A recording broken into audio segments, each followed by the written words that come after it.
अपने रात को सारी रात रिसर्च करके अपने पापा को बताता है कि पापा इनको ऐसे केयर करनी है, इनकी ऐसे करनी है। तो इसने ये तोतियाँ भी रखी हुई हैं। बर्ड्स का बहुत शौक है। मार्केट में व्हीलचेयर पे चला जाया करूँगा, मैं वहाँ कारोबार करूँगा। अब तो हाथ नहीं हिला सकते, पाँव नहीं हिला सकते, तो कैसे करेंगे। मैं पापा के लिए सहारा बनना चाहता हूँ। अस्सलाम वालेकुम ख़वातीनो हज़रात, मैं हूँ आपका मेज़बान उस्मान बिन अकबर। और आज से चंद दिन पहले जोहर टाउन लाहौर में एक मकान को गिराने का वाक़या पेश आया था। और मेरे पीछे ये आप मकान देख सकते हैं, ये है वो बदकिस्मत घर जिसमें इस जगह पर कभी बच्चे खेला करते थे, यहाँ पर लोग अपना गुजारा करते थे, रहा करते थे। लेकिन आज बदकिस्मती से ये घर जो है वो एक मलबे का मंज़र पेश कर रहा है। अब इसके पीछे कौन से इदारे मुलव्विस हैं, इसके पीछे LDA मुलव्विस है, इसके पीछे कोई माफिया मुलव्विस है, एक लम्हे के लिए उस चीज़ को आप और मैं भूल जाएं। आज के इस प्रोग्राम में आपके सामने एक ऐसी चीज़ रखेंगे कि बहैसियत इंसान आप और मैं एक दफ़ा अपने गिरबान में ज़रूर झांकेंगे कि शायद हम आखिर कहाँ खड़े हैं। आइए इस बदकिस्मत ख़ानदान से बात करते हैं और आपको बताते हैं। सबसे पहले तो बताइएगा आपके कितने बच्चे हैं? जी मेरे 4 बच्चे हैं, 3 माजूर हैं और एक बच्चा ठीक है। बड़ा बेटा 19.5 साल का है, छोटा 17 साल का है, तीसरे नंबर वाला 13 साल का है, बच्ची 10 साल की है। बचपन से ही इस तरह थे या फिर कोई बीमारी बाद में इस तरह देखनी पड़ी? बड़ा बेटा उम्र है जौन सा, ये तकरीबन 2.5 साल तक सही रहा है, चलता था और गिर जाता था। 2.5 साल के बाद मैंने इसका चेकअप वगैरह करवाया, माशाल्लाह हेल्दी था, सेहतमंद। तो डॉक्टर ने कहा कि ये बच्चा हेल्दी है, लेकिन आहिस्ता आहिस्ता बाज़ औक़ात बच्चे ऐसे हो जाते हैं। लेकिन चलते चलते ये फिर आहिस्ता आहिस्ता ना गिरना शुरू हो गया। गिरते गिरते ये ज़्यादा ही इसके पाँव थे ना जौन से ऊपर को उठने लग गए। इलाज वगैरह करवाते रहे हैं लेकिन कोई फ़र्क नहीं हुआ। लेकिन उसके बाद ये छोटा हुआ तो ये काफ़ी वीक था, ये बिल्कुल ही नहीं चला था। बैठा है, क्रॉलिंग की है, लेकिन चलना नहीं था बिल्कुल भी। तो उसके बाद डॉक्टरों से इलाज वगैरह करवाया पाकिस्तान में। आखिरकार ज़ाहिर डॉक्टर फ़ीस भी लेते हैं, सब कुछ करते हैं। आखिरी वक्त में उसने मुझे यही कहा कि बेटी पाकिस्तान में इसका इलाज नहीं है और यहाँ पे जिस डॉक्टर के पास भी जाएंगी वो आपसे फ़ीस ही लेगा, कोई आपको नहीं माफ़ करेगा। तो इससे बेहतर है कि आप घर में इनकी खिदमत करें, और बाहर से आप अफोर्ड नहीं कर सकते। तो जब एक तकलीफ़ इतनी बार देखी है तो क्या आपकी कैफियत थी? बस कैफी अल्लाह ताला से यही कि अल्लाह पाक ने एक आजमाइश डाली है और अल्लाह पाक इस पे पूरा उतरने की हिम्मत और तौफीक दे ताकि हम इस पे पूरा उतर सकें। और हमेशा रिज़्क़े हलाल बच्चों को कमा के खिलाया है। टाउनशिप में भी 10 साल रहे हैं, 12, और वहाँ भी हमने कभी किसी बच्चे को घर से बाहर नहीं निकाला, कहीं भी नहीं। और यहाँ आए हुए भी हमें 4 से 5 साल होने वाले हैं, और यहाँ भी बाहर किसी को नहीं पता कि हमारे बच्चे इस तरह के डिसेबल हैं। आज तक किसी में आधी खा के गुजारा किया है, लेकिन रिज़्क़े हलाल में किया है।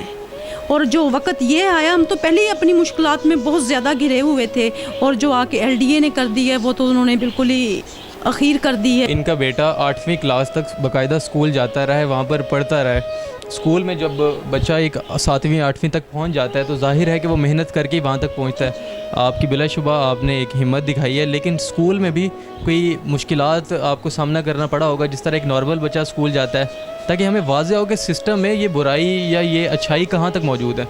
ये बच्चा स्कूल जाता रहा है, लेकिन मेरे लिए मसला था कि मैं ऊपर वाली मंजिल में रहती थी कि इसको उठा के सुबह 6 बजे गाड़ी आती थी, सुबह उठा के इसको मैंने तैयार करके स्कूल भेजती थी। वापसी पे जब गाड़ी का आने का टाइम होता था कि मैं वहाँ खड़ी होती थी कि गाड़ी फ़ौरन कि मैंने गाड़ी से पिक करना होता था। वालिद तो ज़ाहिर है कमाने के लिए चले जाते थे, तो मैंने इसके मुश्किलात आई हैं लेकिन उनको फ़ेस किया है। तो इसको मनी पॉकेट जो मिलती रही वो उसने 1-1 रुपया अपना इकट्ठा करता रहा। मुझसे लेता, अपने पापा से सुबह 10 रुपये ले लिए, मुझसे ले लिए। इसी तरह मैंने खुद 5-10 रुपये वाली कमेटियाँ इसके लिए डाल के तो मैंने इसको टैब लेके दी कि वो इसलिए कि ममा मैं काम करूँगा, मैंने पैसे कमाने हैं, मैं आप लोगों के लिए सहारा बनूँगा। अभी इसने तोतियाँ रखी हुई हैं। अपने रात को सारी रात रिसर्च करके अपने पापा को बताता है कि पापा इनको ऐसे केयर करनी है, इनकी ऐसे करनी है। तो इसने ये तोतियाँ भी रखी हुई हैं। बर्ड्स का बहुत शौक है।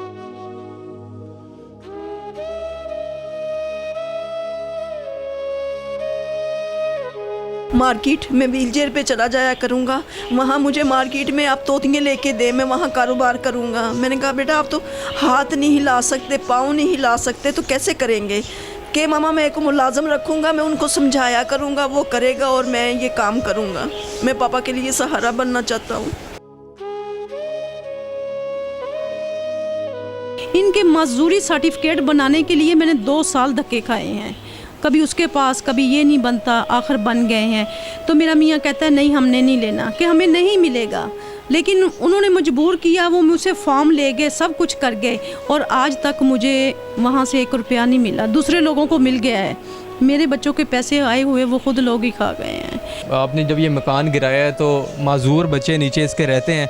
हमारे तो इतनी ज़्यादा खस्ता हाल है कि किसी भी वक्त कोई भी चीज़, खुदा ना खास्ता वो छोटी या बड़ी, अगर गिरती है तो आपके और मेरे जैसे तो शायद भाग के यहाँ से निकल जाएंगे बाहर।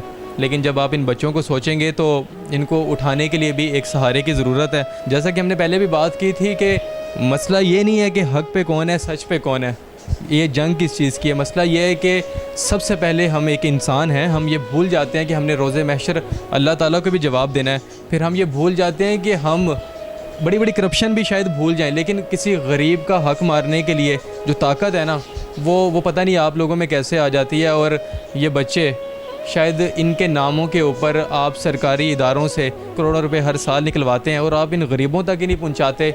शायद रोज़े महशर आपसे और हम सब से भी इस चीज़ के बारे में पूछ होगी और हक और सच का फ़ैसला तो फिर वहाँ पर होगा। हर आपने इस वजह से गिरा दिया कि आपकी कानूनी पेचीदगियाँ थी, लेकिन इसके अंदर ऐसे लोग रहते हैं और ऐसे बच्चे रहते हैं जिनको हमारी ही ज़रूरत है, हमारे साथ की ज़रूरत है।